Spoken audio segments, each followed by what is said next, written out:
Alright guys, so it's been about 5 years since I first posted the biostats videos, and when I actually made those videos I was just at the tail end of medical school and then just found out that I was getting into residency.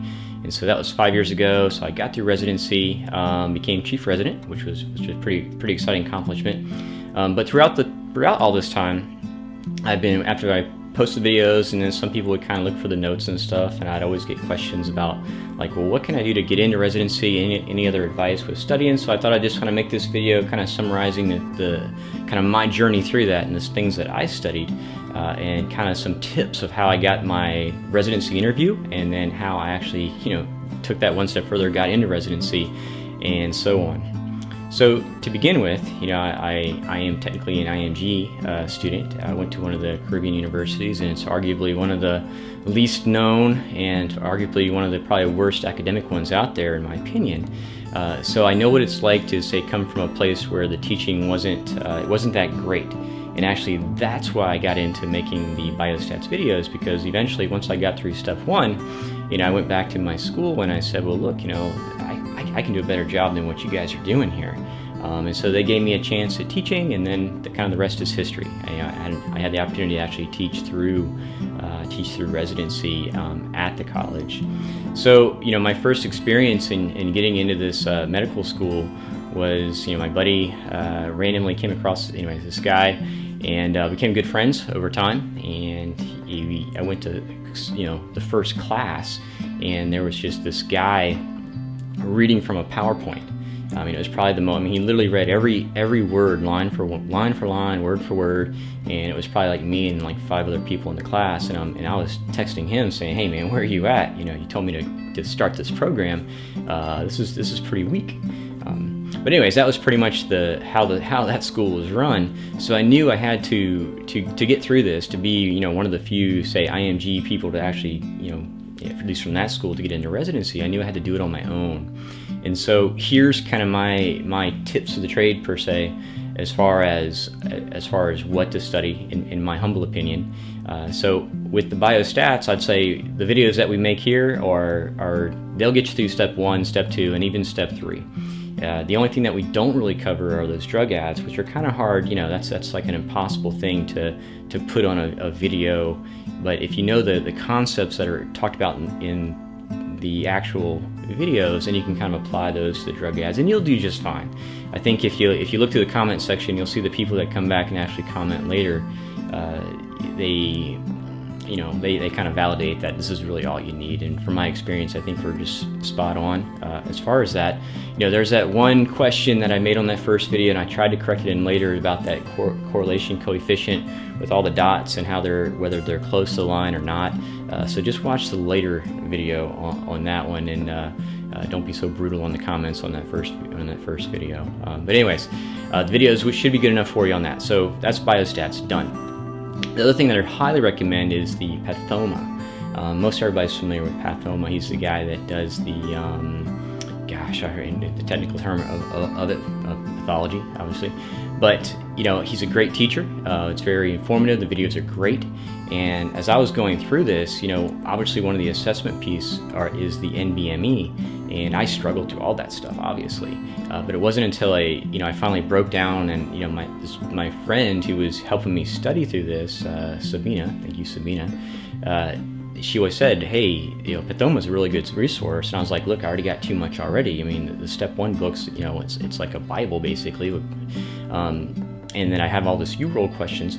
But I was like, I don't want to add something else to it. But without a doubt, obviously pathoma is the key. And once I went through pathoma, I finally passed one of my first NBMEs, which was, obviously the confidence just built from there. So hands down, you got to get pathoma. And then obviously the second thing you should do is get a QBank. That's pretty much well known. Doesn't matter which one you use, just make sure you get one that's historically been used by multiple people. I used obviously UWorld. And just make sure that when you use a QBank, that you don't, it's not about, don't use the QBank as your assessment piece. The QBank is for knowledge. And so if you go through UWorld and you look at every question and just tell yourself, hey, I don't care if I get this right or wrong. I'm here to learn the concept behind this question. and it's just as much importance as knowing why the wrong answer choices are wrong versus that one being right. And I hear sometimes people will they'll say, well, look, I'm getting 60% on UWorld. Well, yeah, if it's your second time through, you're probably doing a lot better on that. So I don't use that as an assessment piece. It's all basically for knowledge. And set goals when you're doing UWorld. For myself, I would always say, look, I'm not going to sleep until I get through 50 questions.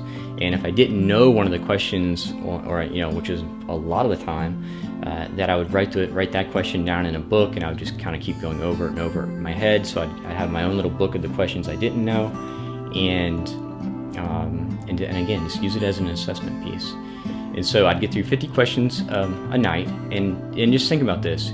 If you use it as an assessment piece and not so much as a oh, I gotta get this right, you're not gonna read this thing, and then pause for a minute and read the question again. You're gonna read it one time, click an answer, and then say, okay, do I understand why this answer choice goes with this question? Because think about that, if you're doing 50 questions a night, and you're going to spend an extra, minute and a half or 2 minutes just sitting there saying, well, it could be this, it could be that. I don't want to click it because it's going to mess up my numbers as far as my number right and number wrong. I mean, that's over. It's over an hour of your time just wasted because you want to have some false sense of security whether you get it right or not. So just focus on using it as an assessment piece, and that'll definitely pay off in the long run. Now, the third piece is going to be, I would say, use. A second ago we say UWorld. I would also use YouTube, because there's going to be concepts that you're not going to, if you came from a school that didn't have great teachers, is that there's going to be concepts that you don't understand. But I can assure you there's people on YouTube that if you can search through there with that, you can find someone who can explain something really simply, something you're going to recall and retain. And that's really what I used. There was always somebody on YouTube that can explain. I don't care whether it was, gosh, it's been 5 years now since I took step one, but there were so many ones that I'd always save them as my favorite and always kind of refer back to them. When it comes to like renal physiology, I remember there was some person out there that really helped.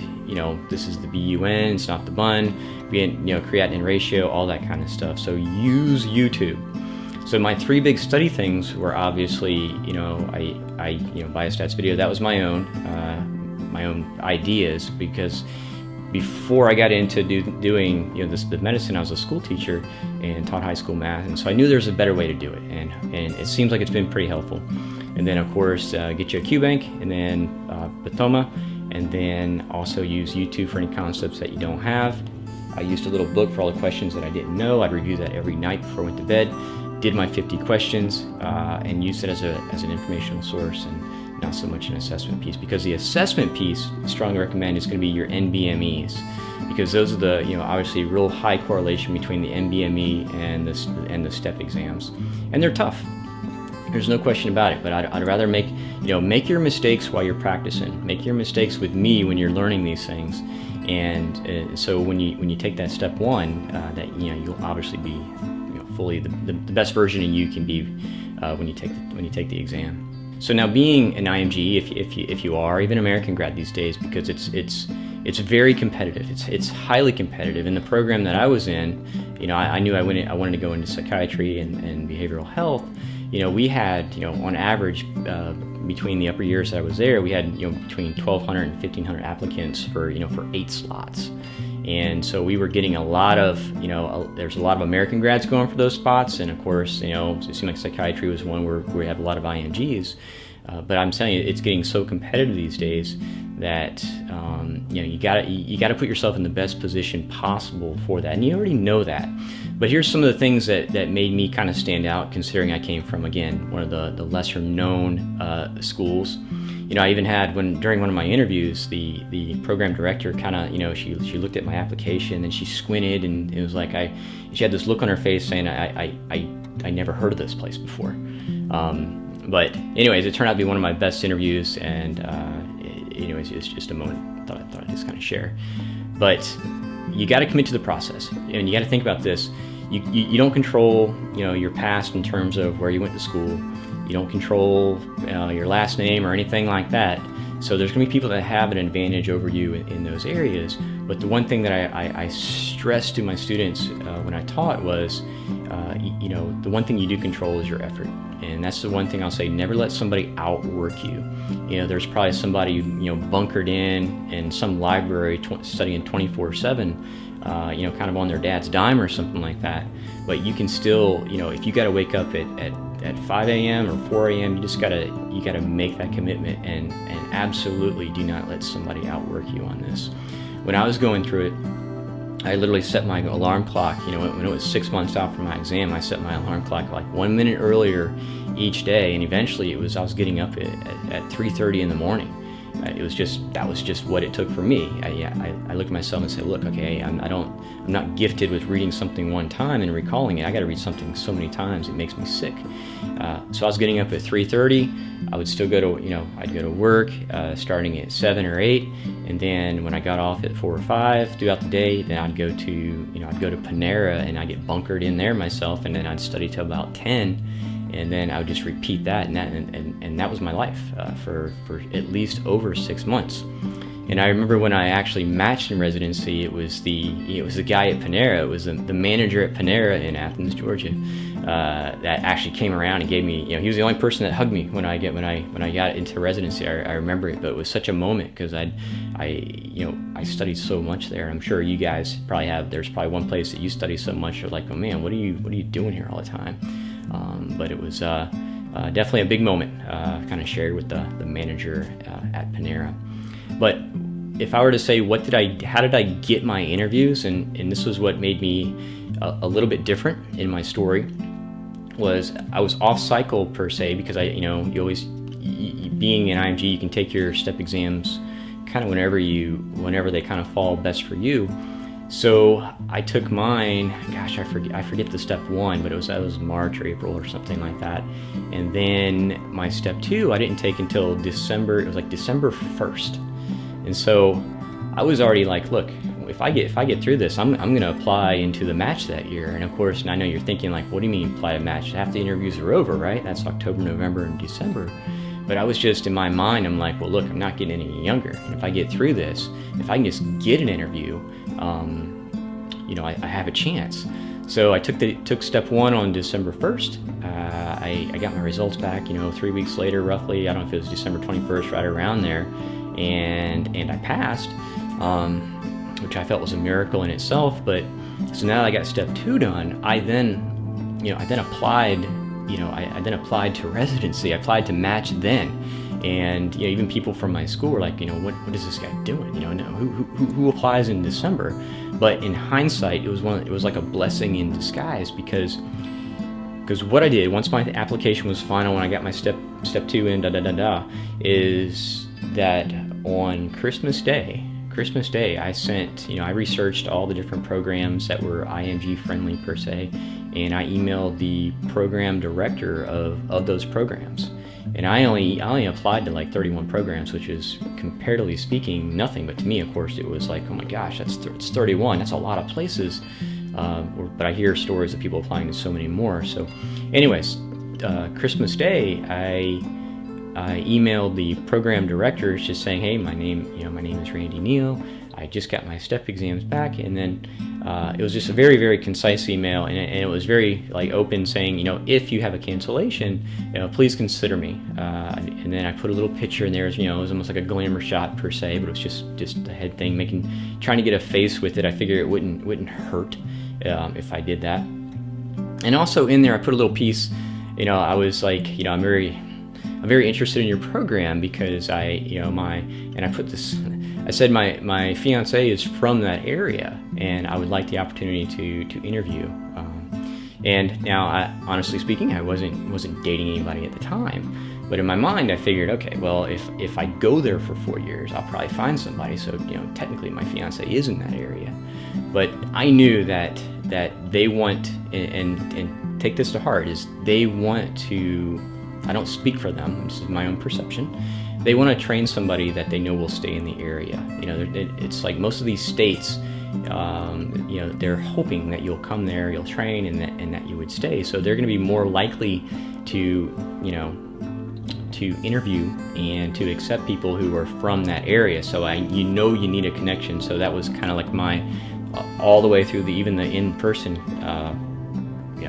interviews. That was my connection to that area. So when I sent them to those 31 places across the eastern seaboard, that was one of my statements. So, but I did get feedback. I figured that these program directors are that same personality type that probably on Christmas Day, after they're done opening gifts at about 8 a.m., that they're probably checking their work emails. And sure enough, I got responses to that, and of course I got some interviews, which led me to the next step in the process of getting the residency. So when I got to the interview process, I knew I had overcome the biggest hurdle, which was narrowing it down from 1,500 applicants down to over 80 overall, right? Because most programs will interview between, I'm guessing, I can only speak for mine, roughly between 60 and 80 on average. That's all they can fit in. And so now I'm down to, okay, I have a chance, right?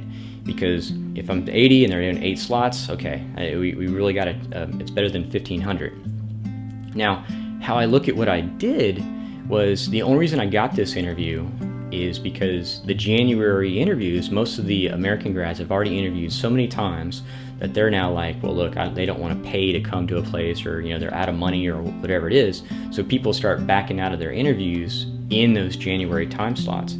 And I think when that opened up, that's where I kind of slid in. Now, if I would have had that mentality of applying like everybody else back in August, my application would not have stood out. It would have been on the bottom of the stack, and just coming from an IMG place, or with step 1 scores that they're not going to open up doors or anything, I would have never got any interviews. So me applying in December was really such a blessing in disguise. And if I would have listened to all those other people saying don't do it, I'd still be probably at Panera just sipping on a tea or something. So doing that in December, I'm sure if you're watching this video, you'll probably be doing that. And I've been telling some friends to do that throughout the years, and it still kind of pays off. So give it a try if you don't have any interviews up to that point. So anyways, I got to the interview process. I knew it was kind of narrowed down, and when I looked around the room, then it's like, all right, there's these guys that are there got nothing special over me. Now I'm just going to destroy the interview. And so I can tell you one of the things that they look for is, it's not so much the academic piece at that point. It's because you've already passed their criteria to be interviewed in the first place. So they're not really looking to bust your chops on academics. It's more about, are you going to be a fit in their program? Can you work in a team? And are you going to be someone that's just going to be a complainer the whole time, or are you going to be someone that's going to get your notes done on time, and then kind of represent them well? So that's where I would take all your interview sessions, and especially with the program director or the assistant directors, is to reassure them like, hey, I'm a person who gets notes done. I'm a person of course make it more interactive, that you work well in team. How do you handle stress? How do you handle conflict with others?